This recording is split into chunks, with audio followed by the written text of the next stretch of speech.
Good afternoon everybody and welcome back. So today's video, right? I'm going to show you what happens when you have a snail infestation. I'm going to show you how I treated my orchids so that you get an idea of how important it is to constantly look at your orchid, notice what's going on with them, right? So that this doesn't happen to you. If you guys recall, on my very first video, I showed you a few Oncidiums that I had that were rootless. Well, it turns out that I had a snail infestation in my entire greenhouse. A lot of my orchids were damaged, roots were pretty much destroyed.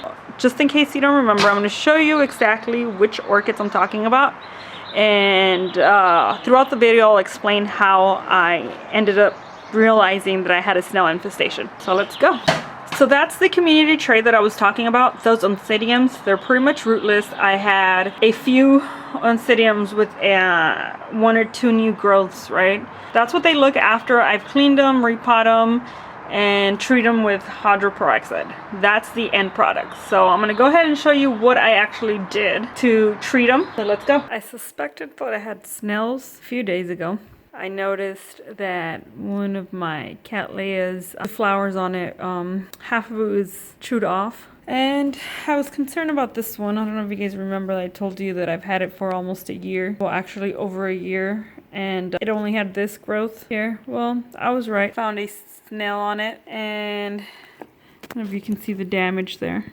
So the growth that I thought was growing, which it was growing, the snail ate the inside of it. So fortunately, I was able to save this one. I don't know if it's going to survive. The suitable is completely dry. Unfortunately, I had to go through all of them, making sure that there is no more snail damage. This is a very sad day. Sad day. Well, anyways, I'm treating it with hydroperoxide and I'm definitely using new media. I don't want to risk there being any eggs left.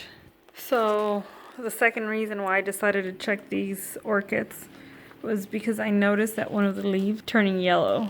And it made no sense to me why it would be turning yellow when the rest of the new growth is still green. And of course, the rest of the old growth was completely green as well. So I guess you just have to pay attention to your orchids and make sure that if you notice anything that shouldn't be happening, you take a close look so that this doesn't happen. And that is a little fella who was munching on this orchid. Oh, it's sad. You can see it breathing. Oh, I feel like such a horrible person for doing this. I hope it dies quick. So what I'll be using to treat this for the snails is a hydroperoxide, and I happen to have a small little spray bottle. It's a 3%. I've been using it for a while, so I trust it. Nothing's happened to the orchids. I haven't seen them drying up or anything like that. And as you can see, it does kill the snail. I went and cut some of the dead roots. Actually, a lot of these are still dead roots, but I'm going to leave some on just so that I make sure that I can pot it and it stays a little more secure. And then what I did was that where the old growth was there, it was a little slimy, and I was afraid that the snails might have laid some eggs there. So I went and cut it, and now I'm going to actually put some cinnamon there. I'm going to let it dry. I do have a small fan right in front of me, and I'm just going to let it sit there for a little bit, dry up. So I don't know if you guys recall, I had a few of these Oncidiums that I was really taking good care of because they're rootless, and this one has a new growth there.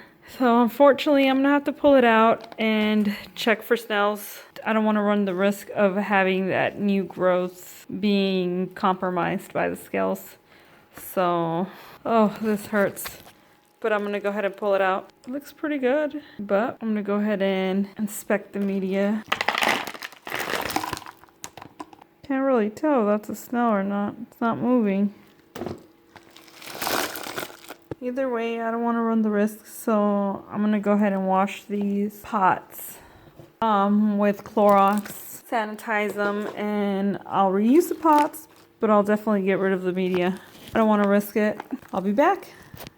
Throughout I went and threw out all the media. I cleaned my container again with Clorox to make sure there's nothing left. So what I'm going to do right now is I'm going to try to spray this one here without spraying too much into the growth, because if I get any of the hydroperoxide in there, it's going to be very difficult to dry it up, even with my fan. And I don't want to run the risk of rotting that growth.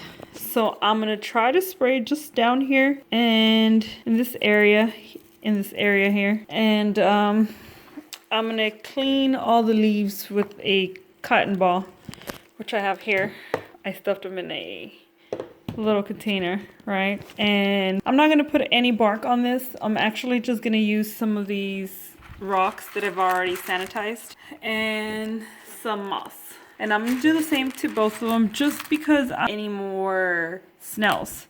So I'm hoping that with just the moss and the rocks at the bottom for drainage, I'll be able to see if there's any scales. I'm going to go ahead and spray this here. Like I said, try not to get any hydroperoxide on the new growth. Either way, I'm being very careful not to get it in on the new growth, but I do have a small fan that I'm using that I have set up right now, and I always have a fan when I do this, just because, like I said, I don't want to run the risk of damaging. Oh no, I'm running out of hydroperoxide. I have to refill soon. Okay, so that's pretty much it. I'm going to let it dry for a good 10-15 minutes. Nothing will happen to this once the hydroperoxide has been exposed. In a few minutes it turns into water pretty much, so I'm not worried about it. And I'm going to set it right in front of my fan along with the other orchids that I have sitting here. And you can see the leaves moving back and forth. That is because it's directly in front of the fan. So there's something that I want to try, right? I have this mini phal, and I don't know if you can see, I have some type of pest. I don't know if it's thrips or what the deal is. I haven't really noticed anything, but you can see that there's so much damage on my leaves, on the bottom side of the leaves and on the top side. It is a little dehydrated. That's due to being rootless, right? So it was one of those that I had on a setup with just rocks and sphagnum moss. And it is growing roots. I don't know why. I think, like I said, I have something and it's eating away on the roots. Because it also happened to my other Cattleya that I have in that same community dish, right? So I normally put a little bit of water in there, and it's sitting over a heating pad, so it creates a high humidity. But I just can't seem to figure out what's wrong with this one. So what I want to do is, right, so it says control insects and fungal diseases on listed fruits, vegetables, and ornamentals. So the active ingredients are sulfur, pyrethrines, and other ingredients. So I'm going to try it out on this one Phalaenopsis. Shake it very well, right? I'm going to grab a cotton swab and I'm going to spray it on the cotton swab, and then just apply a thin layer of it on the leaves. The directions say to spray directly on the trees and your fruit and just let it be, right? But I don't want to run the risk of killing the orchid, and like I said, I am going to just try it out. I'll let you guys know, and I'll monitor it, and I'll keep you guys updated and see how it works. So I've already dabbed my cotton, if you can see there. So just like I said, a light spray. Oh, it's really hard to do this with one hand. Let me see if I can angle the phone. If you can see there. See that? So I'm going to put my phone down. I'm going to keep doing that. I'll come back and then I'll show you what it looks like. You might not be able to see, but a thin layer of some liquid, or shiny maybe a little bit. Okay, so there you go. You can see a little bit where I've applied it. The reason why I'm risking actually trying this product out is because I do use this same product on my bell peppers, my jalapenos, and my poblanos that I have out there. Pretty much on all the fruit and vegetables that I have growing out in my front garden. And I haven't noticed anything. My vegetables, besides the fact that bugs actually do die and stop eating the leaves on my vegetables. I don't know what that is. Okay, I'm gonna let it dry. I'm gonna let it sit here with the other orchids. I'm gonna let it dry and then I'll come back and show you guys how I am. So, if you can see, I've already added a few rocks here. So, I added some sphagnum moss. See, the orchid already looks dry because it was sitting in front of the fan. Small air, but it's fine. I'm gonna go ahead and put it in front of the fan right after I've potted it again. So I'm gonna add a few more rock. I'm gonna set it there.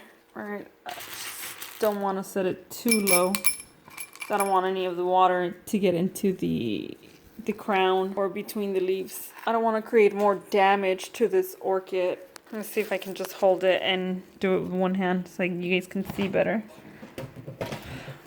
I definitely need a quick cameraman. I hire my husband for this.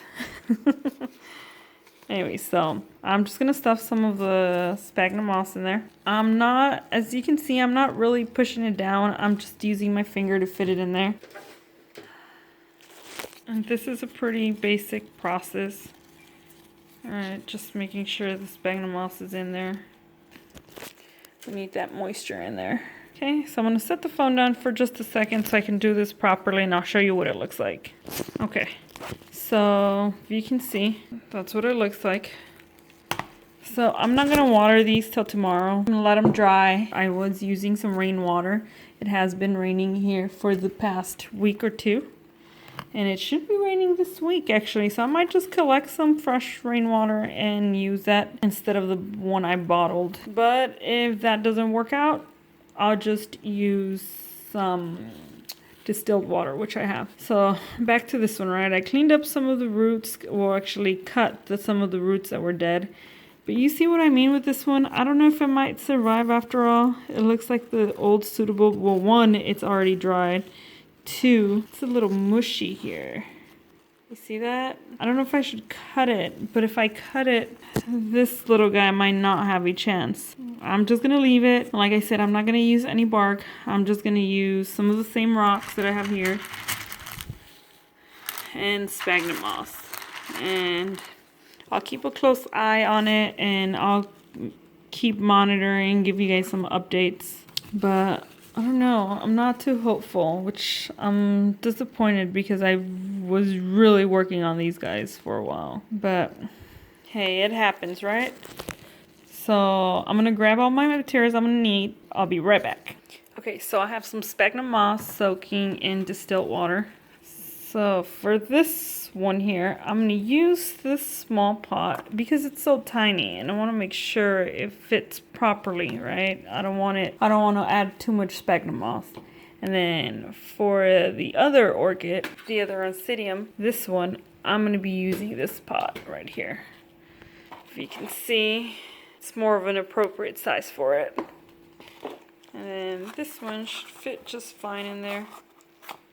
Make sure I get it in there. So what I'm gonna do, again, add a little bit of this rocks. And then I'm gonna take some of the sphagnum moss. I don't want it soaked, right? So I'm gonna squeeze all the water. Oh, that is a very long strand. So if you can see, I'm soaking all the water out. All right, and I'm gonna set it right here for me to use. Sphagnum moss is really fluffy, so see, that's how it should look. Not too damp because I don't want to rot the very little roots this orchid has. And voila, it's in the pot. So I'm just gonna add a little bit more of these rocks just to make sure I keep it in place. Right, I don't want it moving too much. And the rocks are not necessary. You can just use the sphagnum moss. I choose to use the rocks because, like I said, I do own 3 large dogs, my babies, and they run around all the time in the backyard and they'll kind of bump into the greenhouse, and some of these smaller pots just tend to knock over. So I want to make sure I add some weight to it. So I added a little more of the sphagnum moss. I don't want to add too much. And if you notice, I did not put the sphagnum moss all the way to the top. One, because the back bulb or the mother pseudobulb is already mushy and I don't want to add too much moisture to it. Most likely my last attempt to save this one here. So I'm going to go ahead and move on to the other one. I'm pretty much going to do the same thing, so I'll show you what it looks like once I'm done. Okay, so unfortunately I ran out of some of the rocks that I had. So I used leca. No biggie. So no bark this time around. I'm hoping that the snails stay away from it.